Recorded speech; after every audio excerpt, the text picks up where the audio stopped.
I didn't recognize her at first. There was this woman, front row, fourth seat from the left, wiping her eyes just minutes into my speech. I thought maybe she was moved by the story I told about rebuilding legacy systems and underfunded schools. Or maybe she had allergies. Or maybe my tie was that bad. But then she tilted her head and blinked, and I saw it. Sylvia. Not the Sylvia I remembered. This one looked like someone who hadn't slept in weeks. The woman who used to walk like every floor was a runway now sank into her chair like it might swallow her whole. And I just kept speaking, kept gesturing, kept moving through the slides, like my chest wasn't splitting open. 5 years. It had been 5 years since she vanished from my life, like a software update gone wrong. No warning, no confirmation screen. Just poof, gone. And now, here she was with a conference badge clipped to her blazer and mascara, quietly surrendering down her cheek. I didn't plan on attending this event, let alone speaking at it. Westbridge Systems had asked me last minute. Some other guy bailed. I almost said no. I hate flying. I hate hotel pillows. I hate standing in front of people who think infrastructure is boring before you've even opened your mouth. But I went because something told me to. And there she was in the audience, watching me explain how I build a life from scratch after being laid off, betrayed, discarded. I didn't mention her. Of course, that wasn't the point of the presentation, but maybe it was the point of me. She hadn't moved when the room applauded, just sat there, eyes wide, jaw clenched, like she couldn't breathe. Like I was the ghost and she was the one being haunted. Funny how tables turn. Later during the break, I went to the lounge for coffee. I thought she might approach me. She didn't. Just hovered by the tall glass doors, phone in hand, pretending to scroll. I could feel the weight of everything unsaid, pressing against the space between us like invisible glass. And all I could think about, like an idiot, was how she used to steal my hoodies and never give them back. How our laugh used to echo off our apartment walls like it was trying to reach the future. How once believed that no matter what she chose in life, she'd always choose us. But she didn't. She chose her career, and now she was standing 20 feet away from me, holding a paper cup with trembling hands, like she'd realized something too late. The next time I saw her, she wasn't crying. She was standing near the espresso machine, surrounded by people, and yet utterly alone. Her badge read, Sylvia K. Vance, VP Strategy, Kenro Global. Of course, she'd made it. The job she chased, the ladder she climbed, everything she sacrificed me for, it all paid off. VP, fancy logo, crisp blazer, but I could see it in her eyes. Even from across the room, something was cracked behind the polish, and that was new. I wasn't supposed to walk past her. I had planned to avoid her entirely, but my legs moved before my thoughts did. Like some part of me wanted to see what would happen. I didn't stop, didn't say a word, just passed by close enough that she could smell the same cologne I always wore. She froze. I didn't look back, but I heard her whisper soft, almost like a reflex, Howard. It didn't hit me until I stepped into the hallway. She didn't know I was the speaker. She had no idea. I wasn't on the official promo. I was the late fill-in. Her shock during my keynote wasn't just emotional. It was raw disbelief. She hadn't prepared to face me. Not here, not like that. And that gave me the tiniest sliver of power for the first time in 5 years. Now, I don't want to sound bitter. Okay, maybe I do, but only because I spent so long being the guy people forgot in the background. The one holding her coat during award ceremonies. The one who'd cancel plans with friends just to troubleshoot her pitch decks. I was never angry at her ambition. I admired it, loved it even. But what I didn't love was being treated like a detour on her road to success. And when she left, she didn't just walk away from a relationship. She vacuumed me out of her world like I'd never existed. Back in the conference hall, I sat through 2 more panels with my arms crossed, mind racing. I should have left, should have checked out, hopped an early flight home, pretended none of this ever happened. But instead, I stayed. Something in me needed to see how far the cracks went. That evening, they held a networking dinner. The kind where everyone drinks just enough to stop pretending they're better than you, but not enough to say what they really mean. I kept to the edges, nursing a flat soda, trying not to make eye contact with anyone. And then I felt a tap on my shoulder. I didn't turn right away. Maybe I was scared of what she'd say. Maybe I didn't trust my face not to crumble the second I saw hers again. But then she spoke, voice quiet and cautious, like she was approaching a wounded animal. "Can we talk?" I finally turned, and there she was. Sylvia, 5 years older, 5 years colder, but suddenly looking smaller than I remembered. She was gripping her wine glass like it was a lifeline. Her confidence had a tremor. Her posture didn't match her job title. I nodded, said nothing. She took that as a yes. We stepped outside onto a narrow terrace overlooking downtown. The city glowed below us, indifferent and endless. She took a breath like she was about to launch into some prepared script. But then, nothing. Just silence. The kind that weighed more than words. And then, finally, she broke. "I didn't know you'd be here," she whispered, voice shaking. "I wouldn't have come if I had." That's when I realized she wasn't there for work. Not really. She was running from what? I didn't know yet. But she wasn't chasing a goal anymore. She was hiding behind one. I looked her in the eye, finally letting the weight of everything she'd done settle between us. "Yeah," I said, my voice steadier than I expected. "That's funny. Because I spent years hoping you'd come back." Her lips parted slightly, as if the air had turned to ice. And that's when the first slipped down her cheek. The silence that followed was brutal. Not the kind that lets you collect your thoughts. The kind that pushes them out of you, whether you're ready or not. She turned away from me, facing the city lights like they held answers she wasn't brave enough to ask. And I stood there feeling this strange pressure in my chest, like something was trying to escape. Years of buried frustration, of confusion, of guilt that never should have been mine in the first place. "I didn't come here to see you," she said finally, her voice low. "But the moment I did, I knew I owed you more than I gave." I laughed quietly. It wasn't a bitter laugh, more like disbelief coated in exhaustion. "Owed me?" "Sylvia, you left me with an empty apartment and 2 lines of text and a goodbye email. I couldn't face you, Howard," she murmured. "I didn't know how." "That's convenient," I replied, "because I didn't know how to live without you. But I had to figure it out anyway." Her shoulders sank. She still hadn't looked at me. The woman who used to charge into rooms with a perfect smile and a 10-point plan now stood still, shivering slightly despite the mild breeze. I could tell something had cracked long before this night. And maybe it had nothing to do with me. Or maybe it had everything. She turned toward me slowly, eyes shining, not in some romantic movie way. No, this was something else, like a dam about to break.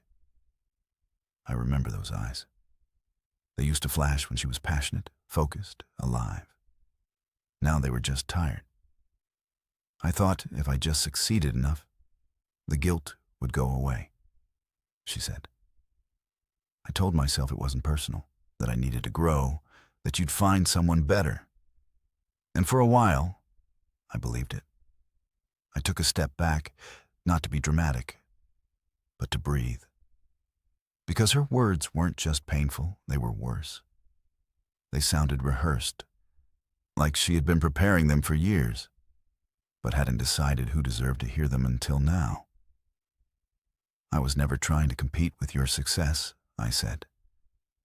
I just wanted to be part of your life, not a speed bump on the way to your next promotion. She closed her eyes. You were never a bump. You were what? I pushed a chapter, a face, the guy you outgrew. She didn't answer, and that told me enough. Suddenly, a burst of laughter came from inside. Someone clink-ticked a glass. The conference buzzed on, completely unaware that a 5-year storm had just reopened on the terrace. Sylvia looked at the door, then back at me like she was about to run again. You always had this way, she said quietly, of making me feel safe. Even now, and I hate that. I blinked. Why? Because I don't deserve it, she said. And I know that now. I knew it the night I walked away. But I was too far gone, too deep in a life I'd already chosen. The truth was, I built her up in my head for years after she left. Imagine she was out there thriving, fulfilled, sipping champagne with colleagues who understood her better than I ever could. And maybe some of that was true. But here she was, standing in front of me, shaken, regretful, and completely unsure of herself. It wasn't vindication.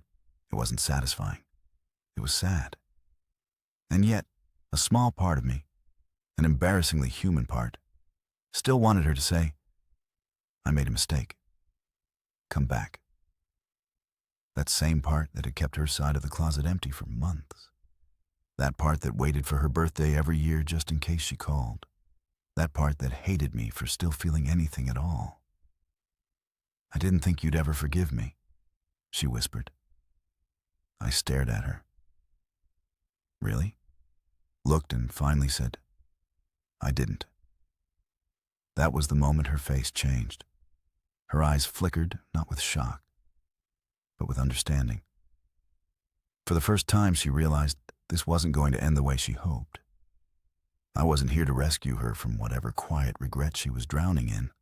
I wasn't the same man she left behind, and no amount of tears would rewind 5 years of silence. I'm glad you came, I added. Not out of kindness, but because I needed to say it. Not for me, for you. Because now you'll finally have to carry the truth you tried to outrun. She opened her mouth like she had one last thing to say, but nothing came out. And for once, I didn't feel the silence for her. She stayed on that terrace for a while, standing there as if paralyzed, while I walked away without another word. I didn't storm off, didn't slam the door behind me. I simply left her there to feel what I had been living with for years. A hallway stretched in front of me, filled with people laughing, networking, making connections I no longer craved. I needed air, not the kind in conference halls or glass hotels, the kind that didn't carry her perfume. I stepped outside through a side exit, pulled out my badge to avoid the security guy's glance, and just kept walking until I reached the parking garage. I didn't have a car here. I just stood there in level 2, leaning against the cold concrete wall between a Range Rover and a Tesla, staring at nothing. And all I could think was, how is it that I had imagined this moment so many times? But now that it was real, I didn't feel victorious. I felt hollow. Maybe because part of me had rehearsed a speech, some kind of big, "You broke me." But I rebuilt my self-finale. But the moment I saw her eyes well up with tears, the words just dissolved. There was no script for that kind of ache. Just reality and the sad weight of years we could never get back. I stayed there for what felt like hours. Long enough for my phone to buzz with messages from colleagues and event organizers. Great job. You really own the room. Are you coming to the after party? I ignored them all. I wasn't in the mood to celebrate anything. Then, just as I started to walk back, I heard heels echo across the garage. I didn't need to turn around. I knew it was her. I thought you'd be gone by now, I said without looking back. I was, she replied. But I couldn't leave it like that. I exhaled slowly, then faced her. She looked tired, not physically, emotionally, like she'd spent the last few hours trying to rewrite history in her head. But it kept ending the same way. She stepped closer, but didn't invade my space. There was a caution in her now, a hesitance that I'd never seen before. It was as if she was finally aware that I could hurt her, not by being cruel, but by simply not caring anymore. I know I can't undo what I did, she started, but I want you to understand why I left. I stayed quiet, not to be dramatic, but because I honestly didn't trust myself to speak. I didn't know if I wanted to hear her reasons. I didn't know if it would matter. I was terrified, she continued, of failing, of becoming one of those people who said no to everything they dreamed about for the sake of comfort. And we were good, Howard. Too good.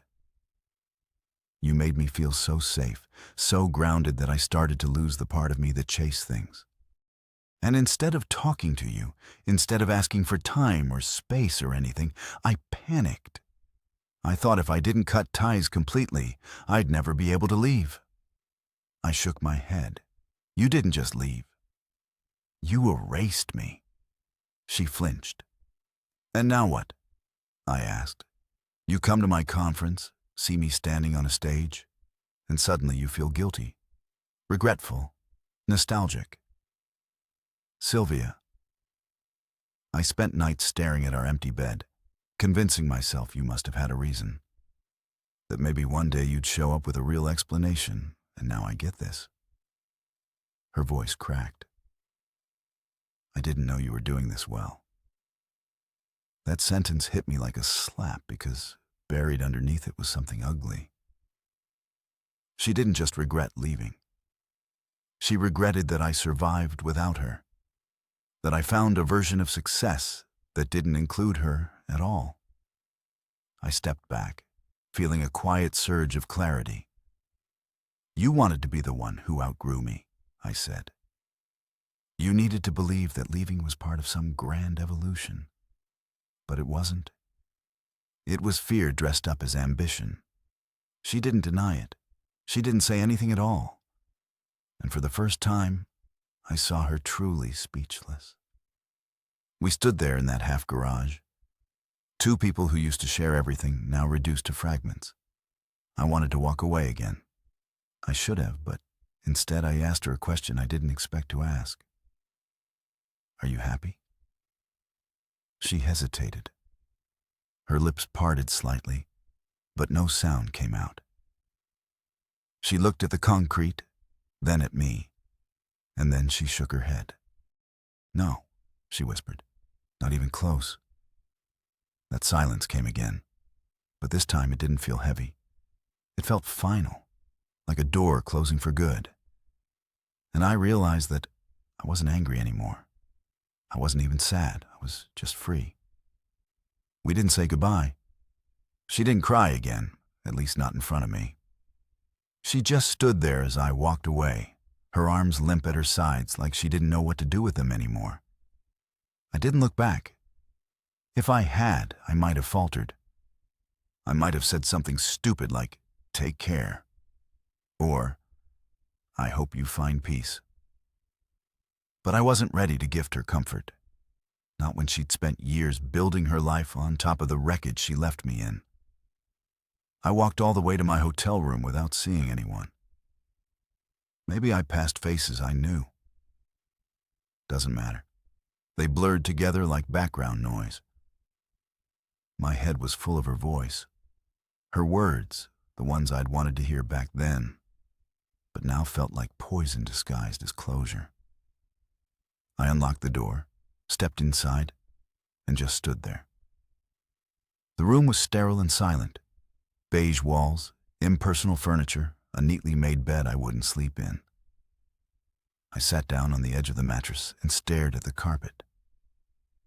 I kept waiting for something in me to snap into place, some final moment of emotional resolution. But there was none. Just this deep, dragging realization that I had waited too long for an apology that did nothing for me now. I had carried that wound like it was sacred, something private, buried, protected. And tonight, she'd torn it open, not to heal it, but to ease her own guilt. The truth is, Sylvia didn't need to break my heart to chase her dreams. She could have talked to me. We could have figured it out. She could have said, "I need space," or "I'm scared of losing myself." But instead, she ghosted her way out of a life we built together. Left me pacing our empty apartment for weeks, wondering what I'd done wrong. And now, 5 years later, she wanted me to help her sort through the emotional mess she created. No, I took a hot shower, letting the steam try its best to unclench my jaw. I stared at myself in the mirror afterward, still half wrapped in a towel, and barely recognized the man in the reflection. I looked older, sure, but also sharper, harder, like a guy who'd been through something and came out the other side without asking anyone's permission. And maybe, just maybe, I didn't need closure from her. Maybe I needed to forgive myself for waiting. The next morning, I showed up for the final keynote panel early. I hadn't planned to stay the whole day. But after the night I had, leaving early would have felt like running, and I wasn't running anymore. The seats filled up quickly. Some familiar faces from tech startups, a few execs from bigger firms. I recognized a few nods from people who'd seen my talk the day before. But then, just as the lights dimmed, she entered the room again. Sylvia. This time she didn't sit in the front. She hovered near the back row, unsure, then slipped into an empty seat in the shadows. And when our eyes met, even across that crowd, she didn't smile. She just gave the smallest nod, a silent gesture that didn't ask for anything in return. After the panel ended, people swarmed. Questions, compliments, handshakes. I went through the motions. I knew she was still watching, but I didn't seek her out. Instead, I left through the side exit once again, this time into the morning light. Not because I wanted to avoid her, but because I didn't owe her another second. And then, just when I thought it was over, a staff member came rushing up behind me in the hallway. He was holding a sealed white envelope. "Someone asked me to give this to you," he said. Didn't say who. I didn't need to open it to know. I felt the weight of it before I even slid my finger under the flap. Inside was a single sheet of paper. Her handwriting neat, familiar. If I could go back to the moment I left, I would have stayed. But I know I don't deserve to say that to your face. You were never my mistake. You were the thing I was too afraid to hold on to. S. There was no request for forgiveness, no phone number, no invitation to talk, just those words and her name.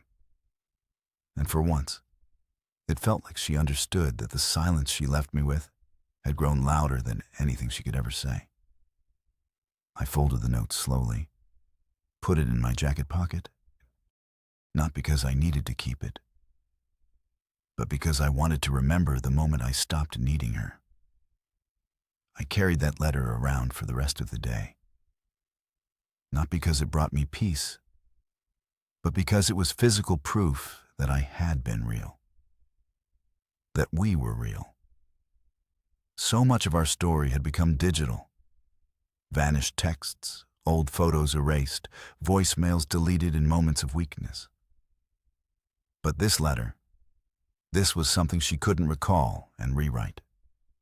It wasn't sent with a read receipt or buried under meetings and time zones.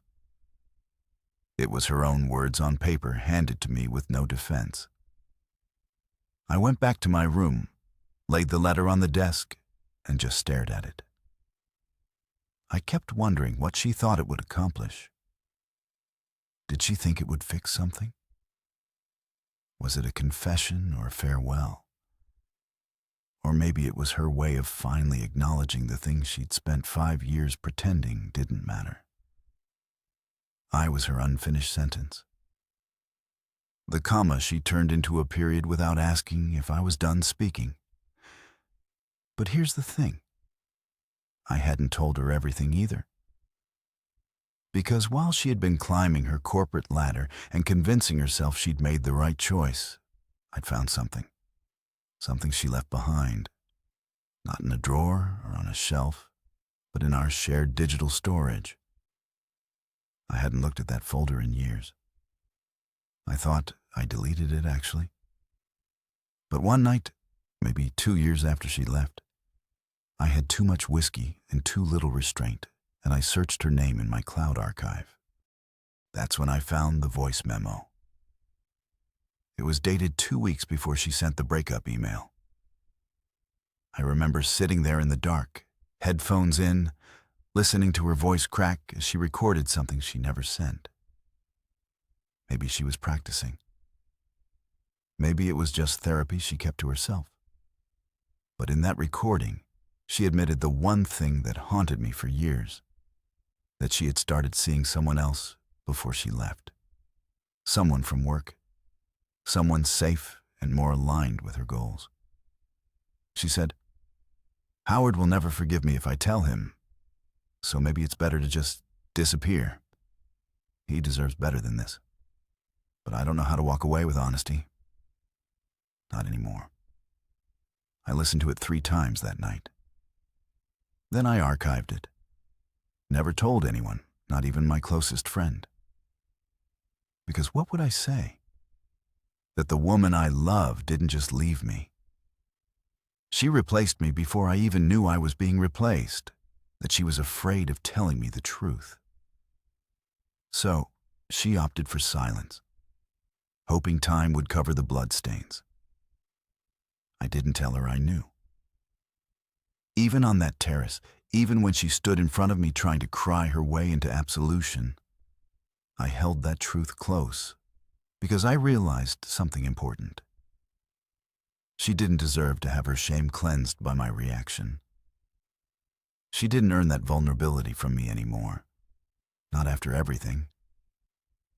And so now, sitting at the airport bar waiting for my flight home, I took out that letter and looked at it one last time. It was neat, controlled, like her.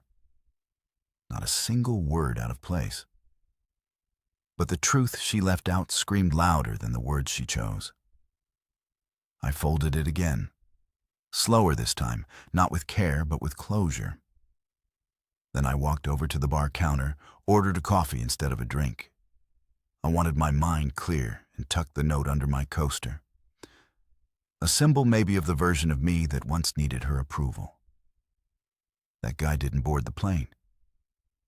Before I left the bar, I looked around one last time, and there she was.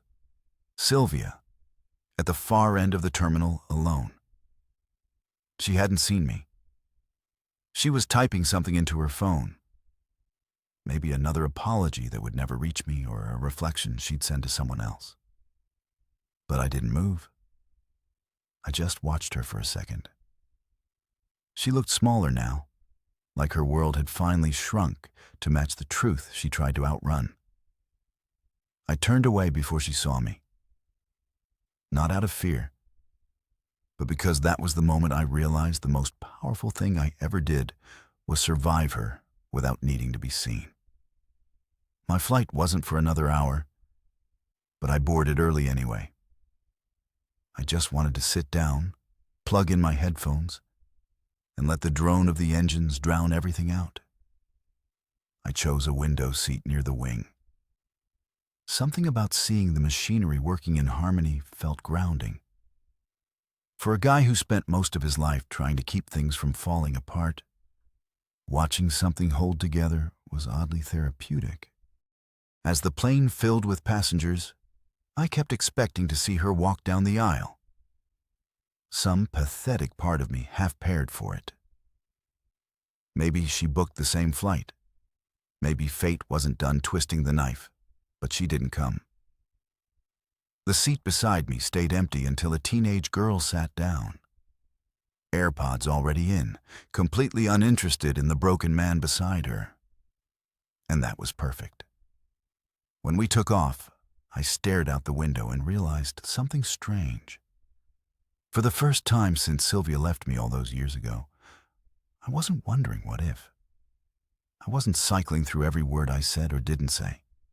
I wasn't picturing a different version of us where I was just ambitious enough, just assertive enough, just enough. That question, the one that haunted me in the quietest hours, was I not enough for her? It had finally dissolved into something more honest. I was too much of the right thing for someone who didn't want it. And that wasn't a failure. It was survival. I landed back in Portland late. It was raining, of course, the kind of light rain that always seems to catch you off guard. I grabbed a rideshare and sat quietly in the back, watching wet neon blur past the window. My apartment felt smaller than I remembered, or maybe just emptier now that I wasn't dragging Sylvia's ghost in behind me. On my desk sat a photo I'd forgotten to put away. Me and Sylvia at the lake years ago. Her sunglasses were crooked, and my arm was around her like she was the only thing tethering me to the planet. I picked it up, looked at it, then set it face down in the drawer. I didn't throw it away, but I didn't want to see it anymore either. That night, I slept like I hadn't in years. Not dreamless, but steady. The kind of sleep where your body doesn't jolt awake looking for someone who's no longer there. And when I woke up, the air felt lighter. My place still smelled like old coffee and rain-dampened curtains, but for the first time, it didn't smell like absence. 2 days later, I received an email. The subject line was blank. The sender was Sylvia. My chest didn't tighten, my hands didn't shake. I just clicked it. Howard, I know the letter wasn't enough. I know nothing is. I lied to myself about a lot of things, but the worst one was thinking I could leave without consequences. You didn't just support me. You believed in me when I barely believed in myself, and I treated that like a weakness instead of the strength it was. I didn't deserve you then. I don't now. I'm not asking for a reply. I just needed to say one last thing, this time with honesty. I loved you. I still do. S. I stared at the screen for a long time. Not because it hurt, but because it didn't. I didn't feel the urge to respond. Not out of cruelty, just clarity. She had finally said the words. I waited years to hear, and they arrived too late to change anything. And that's what no one tells you about heartbreak. Sometimes it doesn't end with a grand confrontation or perfect forgiveness. Sometimes it just runs out of road. That evening, I went for a walk. It was still drizzling, and I didn't bring an umbrella. I passed a bookstore where they were hosting a poetry reading. I didn't go in, but I smiled at the sight of people gathered in something soft and quiet. I walked by a bar where I used to drink alone. This time I kept walking. By the time I returned home, my shoes were soaked. I made dinner without checking my phone. I read a chapter of an old sci-fi novel I never finished. And before bed, I deleted her email. Not with malice, just necessity. I realized then that forgiveness doesn't have to be a conversation. Sometimes it's just the decision not to carry someone else's weight anymore. Weeks passed, then a month, and I never replied to Sylvia's email. I never needed to. Not because I wanted to hurt her or prove something, but because there wasn't anything left to say. I had already said goodbye the moment I stopped looking for her name in a crowd. The moment I stopped writing her into the endings of things she no longer belonged to. What I didn't expect was how much lighter life would feel without the invisible task of carrying her memory. I had spent years stitching myself around a hollow space, trying to be better, stronger, more successful, as if one day she'd reappear and I'd finally be enough. But it was never about being enough for her. It was about being enough for me. One Saturday morning, I walked to the neighborhood cafe. Same place I used to avoid because it reminded me of when we'd go there on lazy weekends. But this time, it felt different, familiar, not painful. The barista remembered my name. The music was soft and slow, not intrusive. I took my coffee and sat by the window, watching people pass by without wondering where she was. A woman sat down at the next table, brown hair in a messy knot, glasses too big for her face, buried in a paperback that looked older than either of us. She looked up, caught me staring, and gave a small, unassuming smile. I smiled back. Not flirtatious, not urgent, just human. She nodded at my book. "That one's better than the movie." I laughed. I hope so. The movie was awful. We started talking. Her name was Camille. She worked in nonprofit operations, liked rainy mornings and disliked small talk, but oddly enjoyed awkward silences. She spoke like someone who didn't need to impress anyone.